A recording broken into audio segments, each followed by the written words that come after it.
Wave hello. I'm going to start the music. We're almost ready to stream. Let's get this party going here. It's December 31st. What? We're the dancing New Year ladies.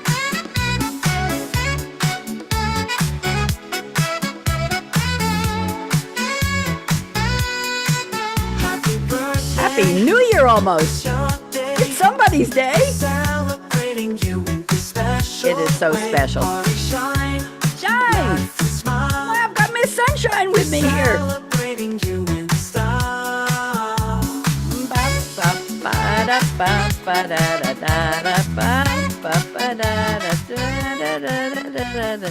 I want to thank the Suno Orchestra for being here with me all year long. I'm Bonnie D. Happy to be here. This is show number 79 of a little extra show I started sometime this year, 2025. And today I've invited a lady who personifies sunshine and happiness and what she calls positive energy. I like that. I want to adopt that. And her name is Deborah M. Mallow, like the second part of marshmallow, Mallow.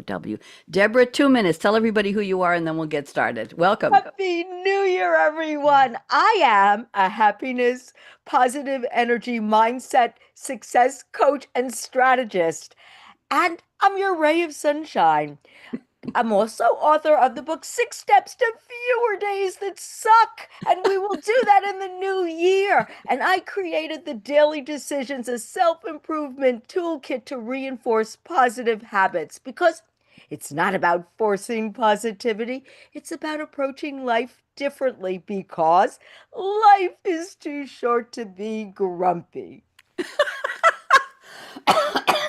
Nobody's made me cough at the beginning of a show like you did, Deborah. Yeah, drink. That was a happy Cheers. positivity. See, from the red, we got to have red. Yes, sorry for the. I read. Yes, there you go. Red. Okay, so everybody knows who I am, so let's get started. And I have a special opening rhyme here. I don't call them poems because I didn't write them, I edited them, and let's get going. So, it's time to cheer, to toast. Do you have anything to drink, Deborah? You got to raise a glass of something. Oh, let's raise. I have my sparkling water here with some Lovely, ice cubes. lovely. Hold it steady. There we go. It's time to cheer, to toast, to woo. It's December 31st. Happy birthday and almost happy new year to you and you and you. I'm Bonnie D on my scarlet mic, dishy glam and sass with a vintage spike. Got to get rid of that word vintage. Spike with a sassy spike. There we go. And look who's here with a velvet roar. It's Deborah M., my guest co-host du jour. That's today in French, if you don't know by now. We're naming names in the birthday game from Hollywood Heights to YouTube fame, plus wacky holidays and music history gold. And diamonds too. Get ready, darlings. The fun is set to unfold. December 31st is the 365th day of the year. In the Gregorian calendar, it's marked I wrote this part. It's marked very clear. 12 plus hours left till the New Year's ball makes its fall. Then 2025's over. I've got chills. And happy 2026 to all. So grab your party hat. She's got hers. I've got all kinds of flowers here. Grab your party hat and let the champagne pour. It's a little early for mimosas, Deborah, but you can have one if you want. HB2U is lighting up December 31st with glam and bam and so much more. So let's get started with music and entertainment milestones. 1961. We're going way back in time. How many years? Wow, 65 years. Almost. Wow. The Beach Boys made their live debut at the Richie Valens Memorial Dance. Anybody remember Richie Valens? I know who he is. At the Long Beach Civic Auditorium in SoCal. That's Southern California.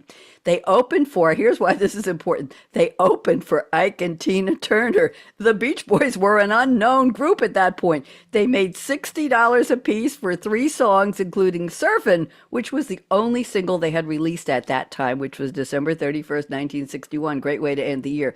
Band leader Mike Love of the Beach Boys said, "I was so nervous.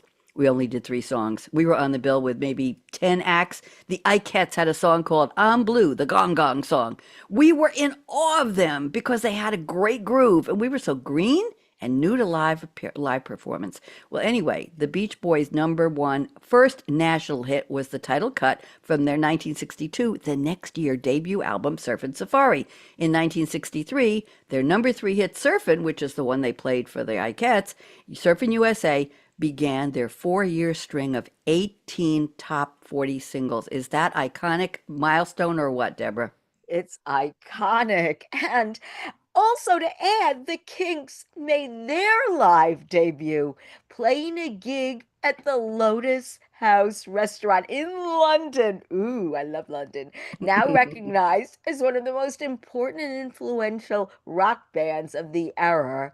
Brothers Ray Davies and Dave Davies remain members throughout the group's 32-year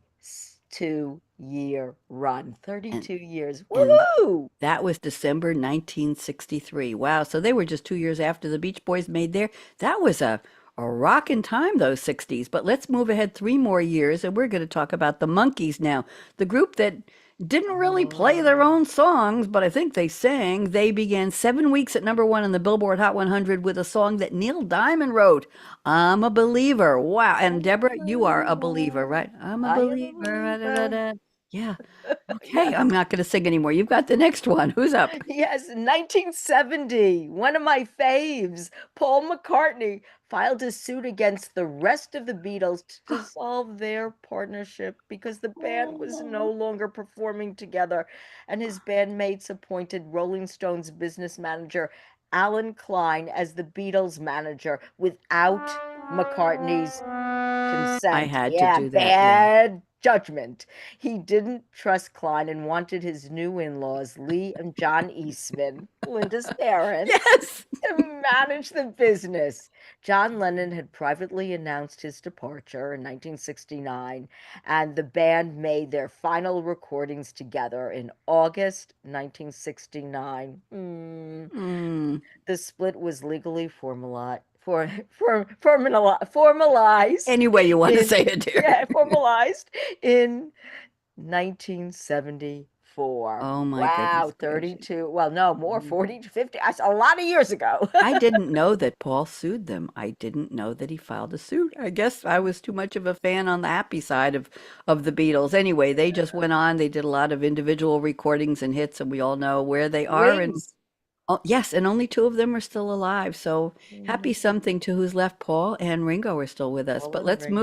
let's move a decade plus two to 1982. Legendary New York City venue, Max's Kansas City. Why they would have Max's Kansas City in New York City, I don't know, but I never went there. The club became an in the know gathering spot for musicians, for poets, for artists, for politicians. In the 1960s and 70s, the venue has been a launching pad for groups, the New York Dolls, for Bruce Springsteen, woohoo, and the Velvet Underground, and was Aerosmith's first New York City gig.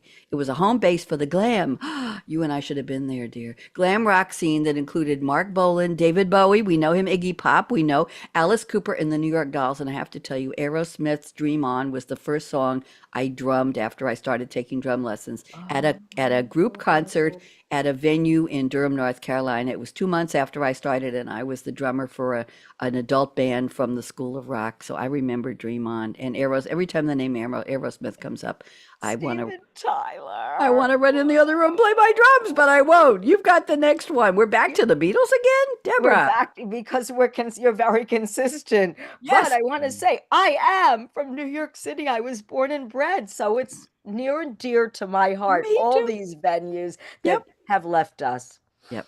Oh, they should come back. Anyhow, in 1996, we're moving on. Paul McCartney officially became a knight. Ta-da! With Ta-da! the title Sir. He's Sir Paul McCartney in the Queen's New Year honors list. Let me See, see if I we're can right get it in here. sync here. He dedicated his knighthood to fellow Beatles They're still clapping. Go ahead. George Harrison, Ringo Starr, and John Lennon, and the people of Liverpool, his hometown, their hometown, the He Beatles' was hometown. humble, very humble. In 2005, we're jumping ahead here again, almost 10 Going. years.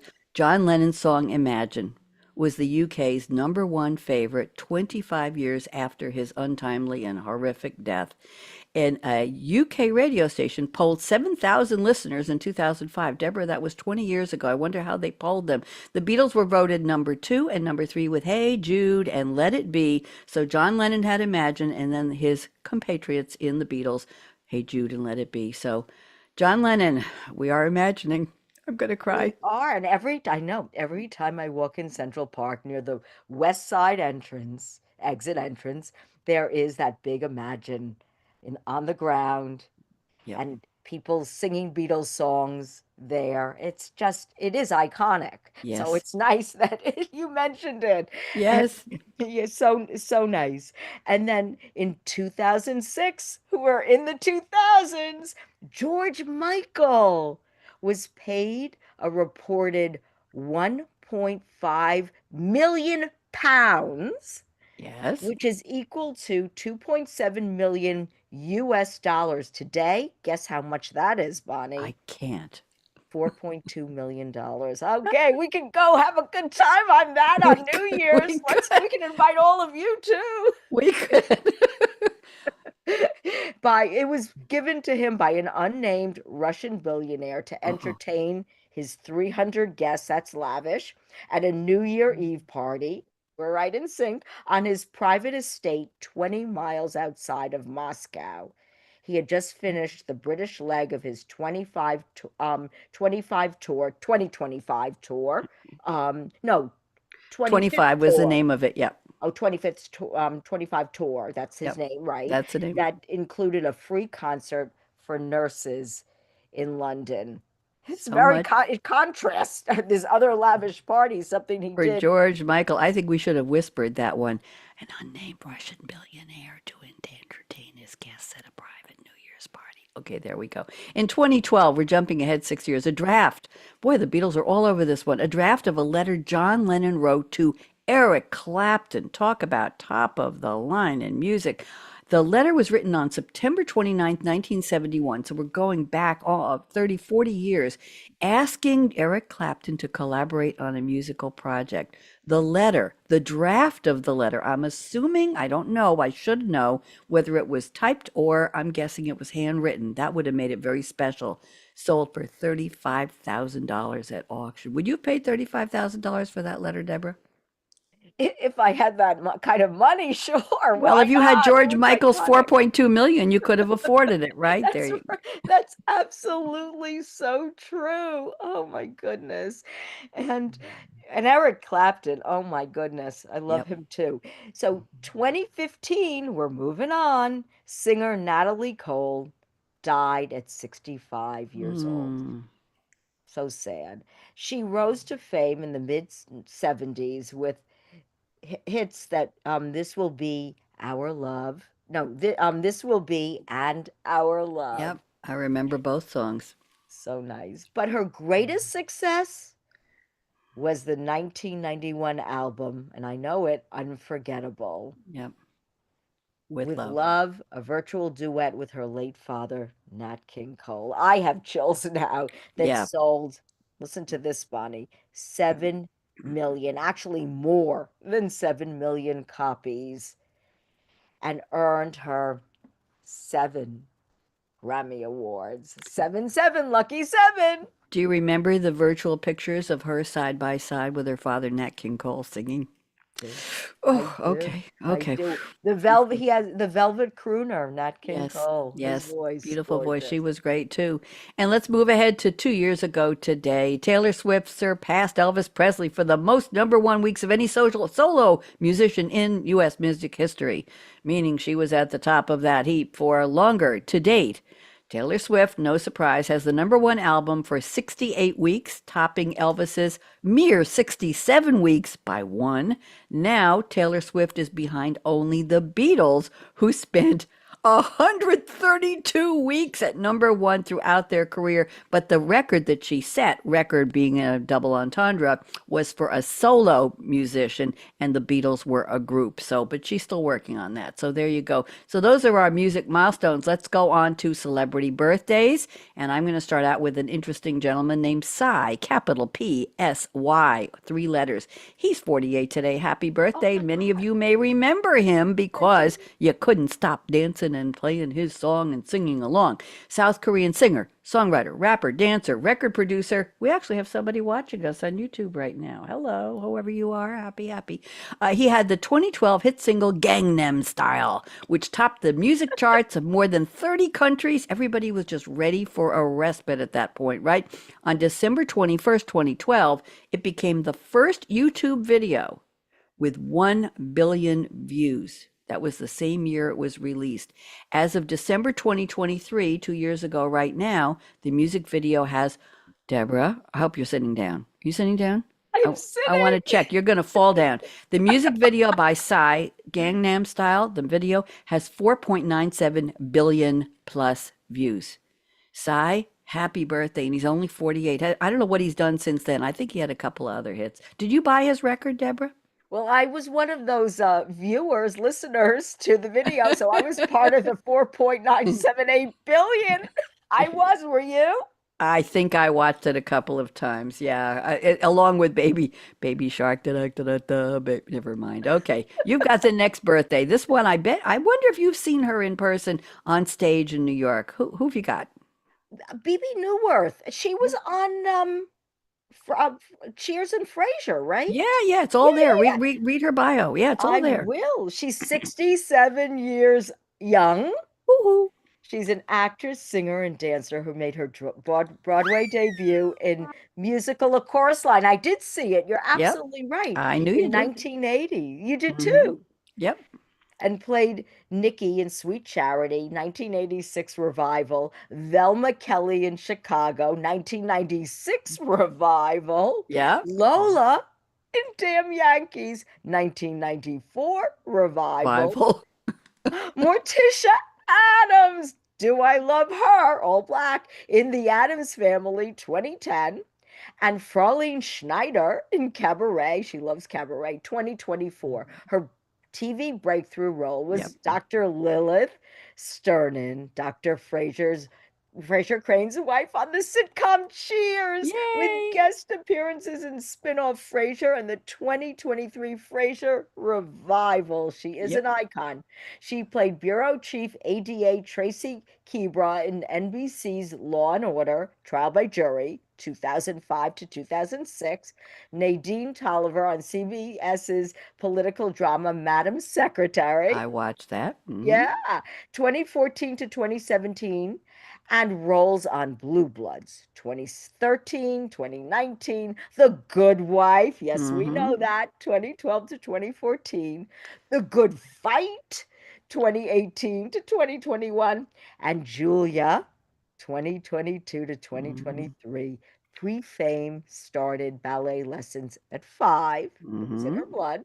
Yep. Left the Juilliard School, yes, I know that, iconic, for dance after a year to due to stifling creative environment. She thought it was stifling with all those creative people. She was the tops. Yep. Took singing and jazz classes at NYC-based YMCA, performed with the Princeton Ballet Company.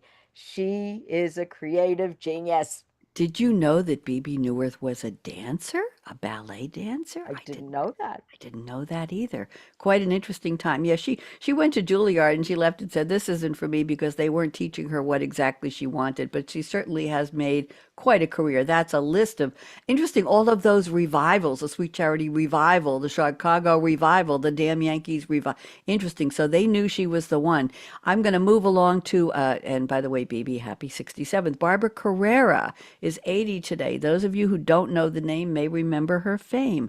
She played the James Bond girl Fatima Blush in the 1983 spy film Never Say Never Again with the one of, speaking of iconic, a word we've already used 25 times here, Sean Connery as James Bond. On TV, she also has a famous role, Angelica Nero, the beautiful exotic business associate to Dallas's JR. She appeared in 20 episodes of season 9 of Dallas in what turned out to be what they called the dream season of the character Pam Ewing. When Pam woke up, Angela was no more. She was wiped out. She never existed. It was just a dream.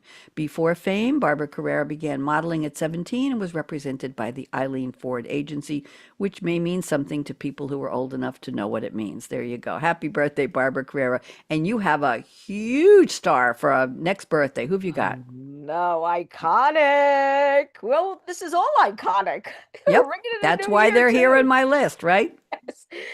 Sir Anthony Hopkins, and he is 88 years young, a Welsh actor, one of Britain's most recognizable, celebrated, and prolific, yes, he is, actors on the screen and stage. He was knighted another knight by Queen Elizabeth, Sir Anthony Hopkins, um, Queen Elizabeth II, that is, in 1993 for her services to drama.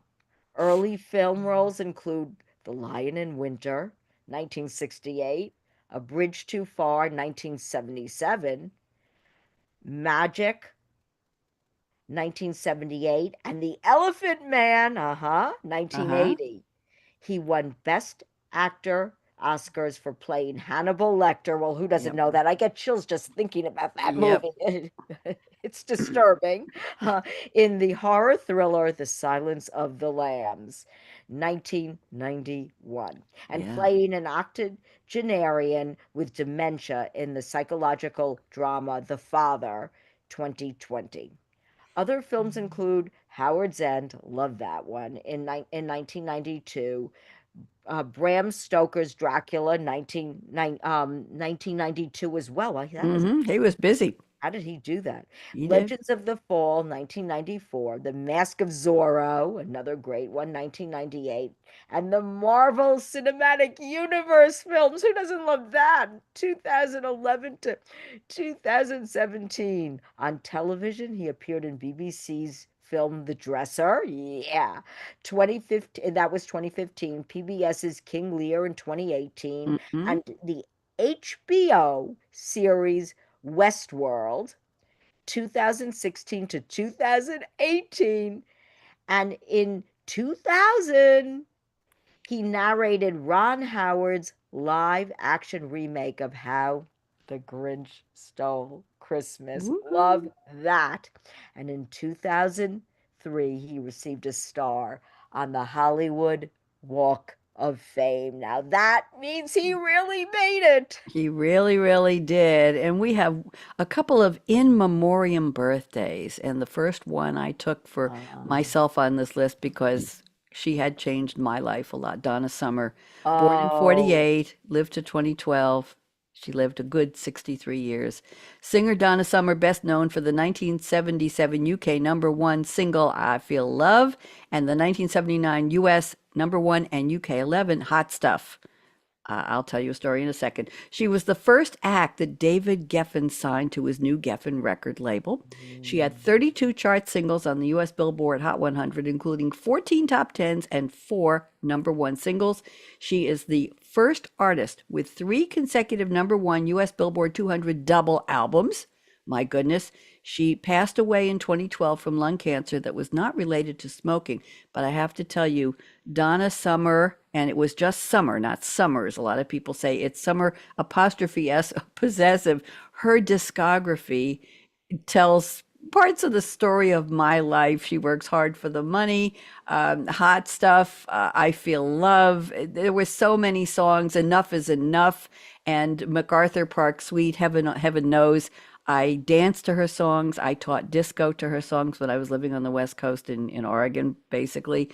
And she meant a lot to me. Her music was part of my life. So Donna Summer, RIP, she was born today in 1948. Oh my goodness gracious. You've got another famous person who was oh. born today who's no longer with us. Go ahead, Deborah. Yeah, and he talks about sunshine also, so I love Yes. it. Sunshine on my shoulder. John Denver, 1943 to 1997. He died at 53. Yeah, it was really sad. Plane Yep. crashes. Yikes. Singer and songwriter John Denver. And his name was, for everybody who doesn't know, Henry John Duschendorf, if Yep. I pronounced it You correctly. did. Yay me. Um, who had the 1974 UK and US number one single Annie's Song. Do love that. Hmm. He recorded and released approximately 300 songs in his short life of 53 years. About 200 he wrote himself. He had 33 albums and singles that were certified gold and platinum in the US with estimated sales of 33 million copies.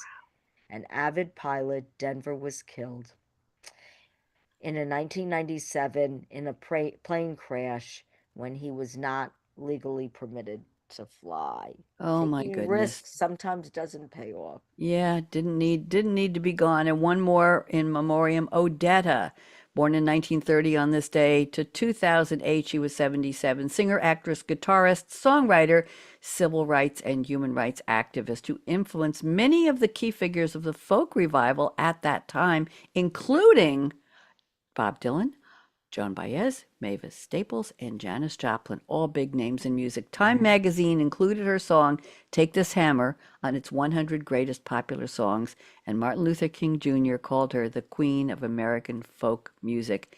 Happy birthday in memoriam, Odetta, John Odetta. Denver, and Donna Summer, all three of you. So let's go on to social media star birthdays. I'm sure nobody has, well, I can't say that. Perhaps some of you haven't heard of them, but I did because I researched them, and Deborah will be surprised to know how much success they've all achieved at very young ages. So the first one is named Brian Skabech or Skabecki, Skabechechi. He is 31. Happy birthday. He has 14 million plus subscribers on YouTube and 7 million on TikTok. Deborah, these stars in social media are very savvy that you need to be on multiple platforms. Okay, that's why very often they'll have millions on TikTok and Insta and on YouTube. Brian, what does he do? He posts videos of him pranking people in public. Okay, I don't think I'd get away with that. He won a 2019 Kids' Choice Award for favorite comedic YouTuber with his brother Eddie. Okay, I must have missed that one. We'll have to go look for that, Deborah, because we could Yeah. use a laugh. You've got the next one on YouTube. Who is it? Oh my goodness, who is it? Rob Long. And he's 27 years young with 852 million views. He's a Scottish content creator of film and entertainment based videos, original movie trailer concepts, video edits of beloved film characters, and storylines on his Smasher channel. His Ooh, fan movie trailer, based on the NBC series Friends, we love Friends, was reviewed on Conan by guest who else? Lisa Lisa Kudrow. Kudrow.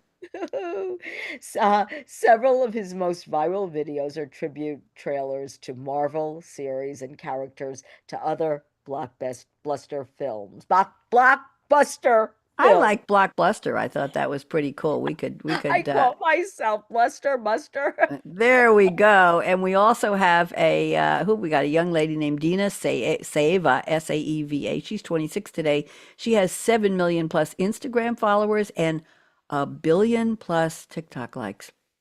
Every time I see the billion word, I didn't know that these sites could count that high. She's a Russian social media star who posts Instagram selfies and fashion photos, and on TikTok she posts lip sync and dance videos. Happy birthday to Dina, or perhaps she pronounces it Dinah. We don't know, but happy birthday. And you've got one more. Call us, Dina Dinah. Let us know. There you go. Call us. Bella Anderson. She, age 21, has 2.3 million TikTok followers and 131.7 million likes. Woohoo! Lip sync and vlogging personality whose first TikTok in 2019, she started years ago, it takes time, was Yeah, titled I Just Started, Can I Get Some Love? Now let's all ask people, like, we want love. there you go. Her TikTok about being self-conscious of her freckles in middle school. See, it's always good to do that, to talk about so people Yeah. relate. They need to relate to us, Relatable content. That's what they right? call it. That's right. Yes, relatable content. But embracing them once she got older, got 30,000 views in a few days. See, it is relatable content. You nailed it, Bonnie. That's why you're Absolutely. an Let's give a icon. happy birthday shout out to everybody. There we go. You make that a little bit. There we. All right. All right. Let's let the kids off all those birthdays. It's so exciting. There we go. All those December 31st birthdays. Well, at least they weren't born on Christmas Day, but maybe they still get gifts because people don't give gifts on New Year's, as far as I know. So happy birthday. Let's go to, we have one wacky holiday today, and it's not so wacky because a lot of people will be toasting this holiday, which is the toast itself. National Champagne Day. In 2007, National Champagne Day was introduced in the books Practically Useless Information on Food. That's a book. And The Drink Wine Enthusiast. I may have that book on August 4th of 2007. However, it didn't have an official designation date. And since this bubbly drink is traditionally popped tonight on New Year's Eve, I'm going to be drinking sparkling apple juice. The majority of the world celebrates it today because in honor of December 31st, New Year's Eve. So there. Are you going to be drinking champagne tonight, Deborah? Maybe just a little bit because I have to clink with Yep. my friends and my husband.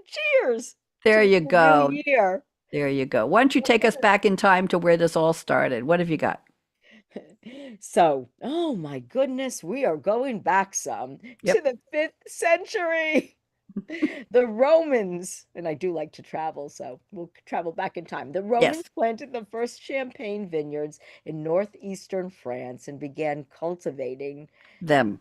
Yeah, it was they did. It was originally a pinkish, pale still wine that was traded across Europe by the 13th century. It became popular fast. People like to drink. Yeah, but no bubblies yet. In the year 987, Hugh Capet or Capet, Ah, C-A-P-E-T, was crowned King of France at the Reims, I'm going to say Reims, R-H-E-I-M-S, Reims, I'll say Reims Cathedral, and started the tradition of bringing monarchs to the Champagne region. He said, come on over here, kids. We got some really good wine here. The early wine of this region became a prominent display of at royal coronation banquets by the Reims Cathedral. There you go. I'm not sure. I think it's Reims. I think it's Ross. Should we agree on Ross? What do you think? Rums? Reims, isn't it Reims? Reims? It's got to be more French than that. Why don't you jump us ahead by almost what 800 years, Deborah? A lot of years. We're moving on to 1531. Woohoo! Champagne was not the first sparkling wine in history. Okay, ready for this? As early as 1531, monks, I knew that, in Limoux produced the first sparkling wine. Oh my goodness! So And then let's they jump back. meditated. There, yes, in silence. Okay, the bubbles spoke to them. In 1715, almost 200 years later, after the death of Louis XIV, Louis XIV of France, the court of Philip II, the Duke of Orleans, as in Orleans, like New Orleans, made the sparkling version of champagne the drink of choice, Le Bois de Choix. I made that up. Among the French aristocracy. That must have been exciting. Okay, so Philippe So II had some kind of a sway with the bubbles. it's No always comment. exciting to me Yes. to learn something new, and I hope everyone else is enjoying it too. 1728, not so many years after 1715, a royal decree allowed the trade in wine bottles. As early as 1729, 1 year later only, the cloth merchant Nicolas Renard founded his Maison in Reims, or however you'd like to pronounce it, the oldest champagne house in the world. They were having fun with those bubbles. Let's go back to 17th to 19th century, which is a rather large span. The Hmm. sparkling version of the pink still wine emerged with accidental second fermentation in the cold winters, halted by freezing, and also because of improvements by English winemakers in the 17th century. They were using, Deborah, stronger coal-fired glass bottles and sugar cork. I don't know what that is, leading to the Ooh. modern methods. Key people like the monk Dom Perignon Woo! refined the production technique. So the monks were still involved in champagne from early on. I didn't know that. Did you? I didn't know that Dom Perignon was a monk. I There learned you something. go. That's Now I father. know Dom Perignon was a monk. I love that. There you Golden go. nugget body. We got to get a woman in here. Who's the woman who enters into the history here? Ah, I love it. Madame Clicquot, or Clicquot, Yes. Veuve Clicquot, revolutionized the industry, inventing riddling rumage to remove sediment and developing the first commercially successful dry brut champagne, dry, yes, catering to drier English taste and solidifying champagne's status as a luxury celebratory drink. I can. Cheers. I'll drink to that. From the 19th century to early 20th, the modern champagne industry began with the establishment of several of the names we know today, the famous champagne houses, including Krug, Pommery, and Bollinger, I know that one. However, the world wars in the early 20th century caused major stumbling blocks for the industry. Wonder why? The Russian and American champagne markets were lost due to the Russian Revolution and U.S. prohibition. Thou shalt not drink, and you have to do it in a speakeasy and don't tell anybody and don't get raided. I think we have a lot of movies about that, right? We do. And now we're moving on to 1950 to 2000. Good span. Champagne's popularity surged again, woohoo! Associated with extravagance and celebration, and sales quadrupled. Everyone Whoa. likes that. Today, the Champagne region of France, made up of the Aube, Marne, Haute-Marne, and Ardennes department, produces over, you ready, Bonnie? Yep. 200 million bottles with a worldwide market. French authorities are looking to expand the 86,500 acre region to increase production. Of course, why wouldn't they? Sorry for the typo in there, but you read it well. And we're just about done. Champagne is a protected designation. You can't just call anything champagne. It has to be strictly made in the Champagne or Champagne region of France using the méthode champenoise, which is the traditional method of champagne, with specific grapes: Chardonnay grape, the Pinot Noir grape, the Pinot Meunier. The names Charles Heisendick, we know that, Krug, Pommery, Renoir, and Veuve Clicquot are still based in Reims. I'll use it your way. And thanks to the Marne tributary of the Seine, thank you to the Marne tributary of the Seine, whoever you are. Oh, it's a tributary, it's a river. Épargne became the second Champagne stronghold where Moet and Chandon, Paul Roger, and Perrier Jouet are also based. And together we're going to say, Happy Happy New New Year to Year. There we all. go. Let's dance our way up. Thank you, Deborah. Miss Thank you, Sunshine. Bonnie. Thank you, everyone.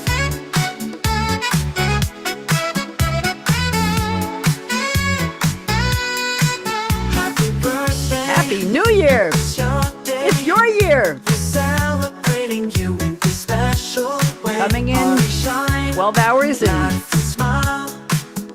We're 37 minutes. celebrating you in style. I gotta go get ready. I'm partying by myself with my teddy bears. However you bring it in. I want to Many thank countless Deborah. moments of joy. I want to thank Deborah, and I want to thank the 78 other co-hosts who joined me this year for this new series.